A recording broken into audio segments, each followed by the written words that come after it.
Habituellement, la Coupe de France se déroule du mois de août au mois de juin. Cette saison, c'est différent. Avec la pandémie, le foot amateur est mis sur pause depuis le mois d'octobre, ce qui n'a pas permis aux clubs amateurs de jouer l'ensemble de leurs tours. Jusqu'à présent, les clubs de la région notamment n'ont joué que 5 tours, ils devraient en avoir joué 8 déjà. On a un retard de 3 tours, donc la fédération a décidé de changer la formule, tout simplement en séparant les clubs en deux catégories. Les clubs pro, c'est-à-dire les clubs de Ligue 1 et de Ligue 2, ils sont au nombre de 40, et les clubs amateurs qui devront aller jusqu'au 32e de finale pour se retrouver à 17. En fait, les clubs amateurs vont jouer les uns contre les autres pendant plus de tours que d'habitude, pour finalement arriver à un nombre de 17 qui seront qualifiés en 32e de finale.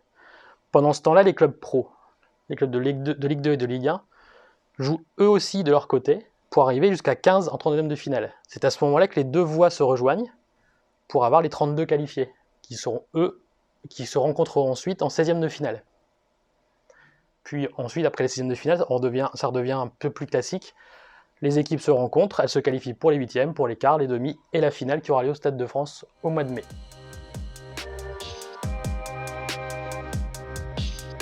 Alors l'avantage de cette formule, c'est déjà de pouvoir aller au bout de la compétition si tout se passe bien.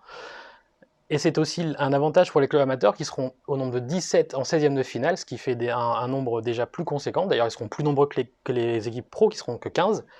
Donc c'est un petit avantage pour les équipes amateurs cette saison.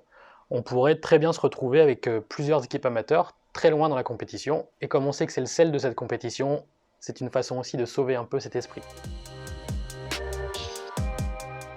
Le seul inconvénient de cette formule, c'est que les clubs amateurs ont encore beaucoup de tours à jouer avant de rejoindre la formule classique avec les clubs pro.